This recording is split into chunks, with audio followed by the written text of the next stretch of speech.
This is up in the air. Oh, what an effort! What an effort! That is one of the best catches you'll see. Shreyas Iyer. Sarpanch साहब ने जो catch पकड़वाई है ना, almost Hardik Pandya ने छक्का मार दिया था, बाटलेट खड़ा हुआ था, भाई साहब बाउंड्री के बिल्कुल अंदर गए, हवा में उड़ते हुए श्रेयस अय्यर और बॉल फेंकी अंदर और कैच पकड़ लिया पे बाटलेट ने। What a presence of mind. और पंजाब किंग्स के लिए हर बार जब भी दिक्कत की बात है, डोंट वरी भाई, सरपंच साहब इज देयर, सरपंच साहब इज देयर टू डिलीवर। तो बहुत ही कमाल का कैच पकड़ा यार, बहुत ही top notch, world class, class apart, शानदार। श्रेयस अय्यर के अद्भुत कैच की सच्चाई, पूरी तरह से चौंक गए रोहित और स्काई। हार्दिक पांड्या आउट या not out, video I. Cricket में हमेशा कहा जाता है कैचेस विन यू मैचेस, और श्रेयस अय्यर ने जो कैच पकड़ा है भाई साहब, अद्भुत कैच है, धमाकेदार कैच है, अविश्वसनीय कैच है। श्रेयस अय्यर ने parallel to the ground catch करके अंदर फेंके। आप Suryakumar Yadav, golden duck, उसकी शक्ल देखते, और वो रोहित शर्मा भी, उनको दोनों को देखते वो इतना हैरान थे कि इस बंदे ने किया क्या है। वहां पे हार्दिक पांड्या सारी गेंदें वेस्ट करके गया 12 पे 14। यहां पर मुंबई के प्लेयर्स ने अटैक किया हुआ था, डिकॉक 100 मार गया, फिर भी श्रेयस अय्यर ने कम रन्स पे रोक दिया। इसीलिए सरपंच साहब मेरे हिसाब से इस पूरे आईपीएल के along with Rajat Patidar, one of the best captains, two of the best captains, Shreyas Iyer, Rajat Patidar, salute है भाई दोनों सरपंच साहब। जो कैच अब देखें, कैच तो वो जो पांड्या का पकड़ा बाउंड्री पे श्रेयस अय्यर ने, वो पूरा यानी पूरी हांडी पका के एंड पे कोई दूसरा बंदा आके बीच में ऐसी कोई चम्मच हिलाए बोले जी मैंने पका दी है, तो वही हिसाब ही था। पूरा अच्छा तगड़ा कैच पकड़ के, वो कैच पकड़ के थ्रो किया बाटलेट ने, बाकी कैच पकड़ लिया और विकेट, वो कैच जो है वो बाटलेट के खाते में चला गया। श्रेयस अय्यर के मगर सना भाई जो 50 हुई है, और आपको पता है कि पहली 6 बॉलों पे 5 रन थे और 26 गेंदों पे 26 गेंदों पे जो है वो 50 बनाई, और बड़े कूल, काम, कंपोज्ड, कोई एग्रेशन नहीं, बिल्कुल आराम से, जिस तरह कहते हैं ना कि 210 रन का फ्लॉलेस किस्म का जो चीज है वो किया। मैं बार बार एग्जांपल देता हूँ, चैंपियंस ट्रॉफी इसी की वजह से इंडिया जीता है। अगर बैटिंग पर नोट, कोहली ने भी रन किया और सब चीजें हैं, बट बेसिकली इस बंदे ने मैच जितवाए। ठीक है ना, ये यहाँ से बहुत तगड़ा है, इसको तो कप्तान होना चाहिए इनका ही। ये दुर्भाग्यपूर्ण है कि श्रेयस अय्यर को टीम इंडिया में जगह नहीं मिली। ऐसा सिर्फ आप नहीं सोचते, ऐसा वो अजीत अगरकर भी सोचते हैं जिन्होंने श्रेयस अय्यर को सेलेक्ट नहीं किया। उन अय्यर को जिन्हें आप सरपंच कहते हैं, उन अय्यर को जिन्हें आप इंडिया का मिडिल ऑर्डर का ऑल फॉर्मेट बेस्ट प्लेयर कह सकते हैं, वो जो अपने करियर की पीक फॉर्म में थे, 171 प्लस स्ट्राइक रेट, जिसने आईपीएल में 49 छक्के मार दिए थे, वो सरपंच साहब जो शायद पीआर के मामले में थोड़े पीछे पड़ जा रहे हैं, या किस्मत साथ ही नहीं रही। दिल्ली को फाइनल पहुंचाया, क्रेडिट नहीं मिला, केकेआर को जिताया, क्रेडिट नहीं मिला, पंजाब में क्रेडिट मिला लेकिन टीम इंडिया में जगह नहीं मिली, ना जगह मिली इंग्लैंड सीरीज में, टेस्ट में, ना जगह मिली एशिया कप के लिए, और फिलहाल वो बाहर बैठे। Now let's talk about this young kid Iyer, man. This is the next generation of Indian cricket, and they're already looking so deadly. How do we go about tackling with this in the future, Malik? Shreyas Iyer, he's been scoring runs. A lot of people were discussing that he struggles against the short ball. I've seen his press conference where he said कि आप लोग ऐसे ही वो बना देते हो, but he showed, and even when he was giving an interview, उसमें भी you could see the confidence being a youngster, और जिस बैटिंग लाइनअप में रोहित हो, शुभमन गिल हो, विराट हो, केएल राहुल हो, और उसमें आके आप अपने आप को मनमाएं। That's what we talk about when you invest in someone as a batter.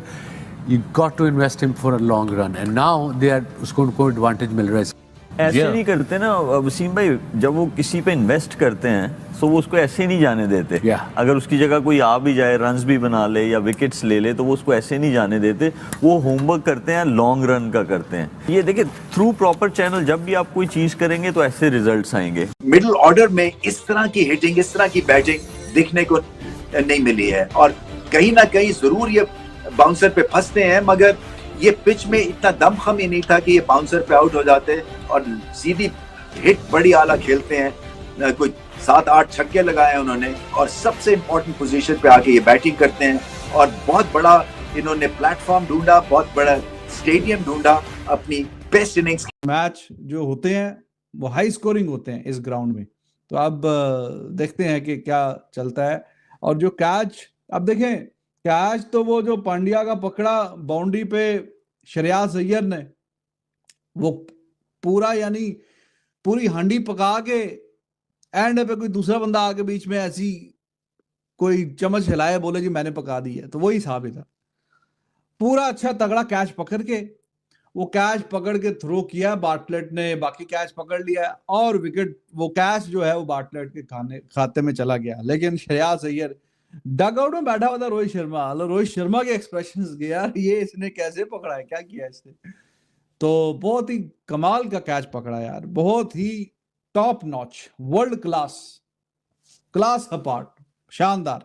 तो वो छक्का होते जा रहा था, वो विकेट निकल गया उधर से। तो फील्डिंग भी अच्छी किया बीच में, कैच कुछ भी सही पकड़े, तो अच्छा मैच होने की तवक्को है। अय्यर के अद्भुत कैच की सच्चाई, पूरी तरह से चौंक गए रोहित और स्काई। हार्दिक पांड्या आउट या not out, video I. Cricket में हमेशा कहा जाता है कैचेस विन यू मैचेस, और श्रेयस अय्यर ने जो कैच पकड़ा है भाई साहब, अद्भुत कैच है, धमाकेदार कैच है, अविश्वसनीय कैच है। लेकिन आईसीसी के नियमों के हिसाब से क्या हार्दिक पांड्या आउट है या नॉट आउट, आपको आगे बताते हैं। तो देखिए, हार्दिक पांड्या पंजाब किंग्स के खिलाफ एक जोरदार शॉट खेलते हैं और गेंद जाती है मिड ऑन की तरफ खड़े हुए पंजाब किंग्स के कप्तान श्रेयस अय्यर की तरफ। ये आपको मुंबई इंडियंस का डगआउट नजर आ रहा है, ये आपको श्रेयस अय्यर नजर आ रहे हैं एकदम बाउंड्री के पास, यानी कि जैसे एकदम ये सोच लीजिए ये बाउंड्री है और यहां पे मैं खड़ा हूं, मतलब ये बाउंड्री मान लीजिए आप जो नीचे की तरफ है और मैं यहां आगे खड़ा हूं। अब श्रेयस अय्यर को ये बात पता थी कि भाई आप इस कैच को पीछे जाकर और अपनी शानदार अगेन श्रेयस अय्यर को भी आपने नोटिस में लाना है कि वो लड़का बहुत ही बड़ा टैलेंट है, और टैलेंट इसलिए बड़ा है कि मैनेजमेंट उसकी बहुत अच्छी है, और उनको यही कहा गया है शायद कि आपके पास क्लास है, आप मत फिक्र करें रन्स की, रन्स आप करेंगे। मगर मिडिल ऑर्डर में मेक और ब्रेक सिचुएशन में वो आए और कहीं वहां पे जल्दी आउट हो जाते तो मामला बड़ा टेढ़ा हो सकता, मगर वार्म अप हुए वो और बहुत आला इनिंग्स खेले। दोपहर को हमने इसका इंटरव्यू सुना था, ब्यूटीफुल इंटरव्यू, हमने और यही बात की थी कि ही इज अ कैरेक्टर, और आज उसने कैरेक्टर शो किया है। सिर्फ बैटिंग में तो उसने किया ही किया, उसने वो भी दिखाया कि I do but when I feel like doing something, I did it. Shreyas Iyer और वडेरा ने यार क्या कमाल की इनिंग खेली है। श्रेयस अय्यर ने यार नॉकआउट मैच में 200 का टारगेट चेस करवाया, वो भी बुमराह और ट्रेंट बोल्ट जैसे बॉलर्स के सामने। श्रेयस अय्यर 41 बॉल पे 87 रन, 5 चौके 8 छक्के, 212 का strike rate as a captain. मर्द मुजाहिद बल्लेबाज है यार, कसम से दोनों हाथों से सलाम है इस बंदे को। 23 रन चाहिए थे 2 ओवर में, एक ही ओवर में 26 रन ले लिए, 4 छक्के 19वें ओवर में ठोककर कार्लोस ब्रेथवेट बन के दिखाया। भाई आईपीएल के इतिहास का एक अनोखा जो है कि रिकॉर्ड बनाया यहां पर श्रेयस अय्यर ने। नॉकआउट मैच में 200 का टारगेट चेस करवाया अपने दम पे, और भाई स्क्रिप्ट काम कर गई भाई यहां पर। जयशाह की मान लिया, जयशाह को यार क्या कमाल की स्क्रिप्ट पाई है। 18 साल बाद, लंबे अरसे बाद, या तो भाई पंजाब होगी चैंपियन या तो आरसीबी होगी चैंपियन। तो दोस्तों ये रही आज की वीडियो। दोस्तों इसमें कोई भी शक नहीं है कि भारतीय टीम में एक से बढ़कर एक खिलाड़ी हैं। खास तौर पे फील्डिंग की बात की जाए तो अभी हाल ही में दोस्तों आईपीएल में खेले गए पंजाब के एक मैच में जिस तरीके से पंजाब के कप्तान श्रेयस अय्यर ने बाउंड्री पर एक कैच लपका, उसके बाद से ही दोस्तों पूरे खेल जगत में खास तौर पे पाकिस्तान के अंदर उनके इस कैच की चर्चाएं होने लगी और पाकिस्तानी मीडिया इस कैच को लेकर बहुत ही जोरों शोरों से चर्चा करने लगी कि भारत के किसी भी खिलाड़ी को अगर बाउंड्री लाइन पे खड़ा कर दिया जाए तो वो इसी तरीके की परफॉर्मेंस दिखाता है। जैसा कि आप लोगों ने T20 वर्ल्ड कप 2024 में देखा होगा कि किस तरीके से सूर्य कुमार यादव के बाउंड्री पर एक कैच ने पूरे मैच का रुख बदल दिया था, और आप ये भी कह सकते हैं कि उस कैच ने ही भारत को वर्ल्ड कप का खिताब जिताया था। और साथ ही पाकिस्तानी मीडिया कहती है कि अगर हमारे खिलाड़ियों को इस तरीके से बाउंड्री पर खड़ा कर दिया जाए तो वो ऐसे कैच नहीं पकड़ सकते हैं, क्योंकि पाकिस्तानी खिलाड़ियों की जो बेसिक नॉलेज है वही उनको नहीं मिली है, जिसकी वजह से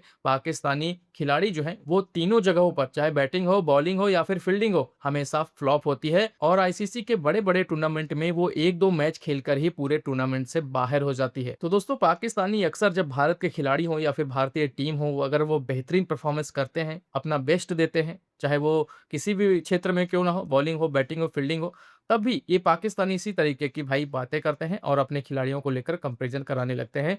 ये हमेशा से ही ऐसी चीज़ें करते हैं। बहरहाल दोस्तों, आज की वीडियो को ज़्यादा लंबा ना करते हुए वीडियो करते हैं यहीं पर ख़त्म और मिलते हैं ऐसे एक और नए वीडियो में। बाकी आज की आपको वीडियो कैसी लगी, आप लोग अपनी राय ज़रूर हमारे साथ शेयर करें।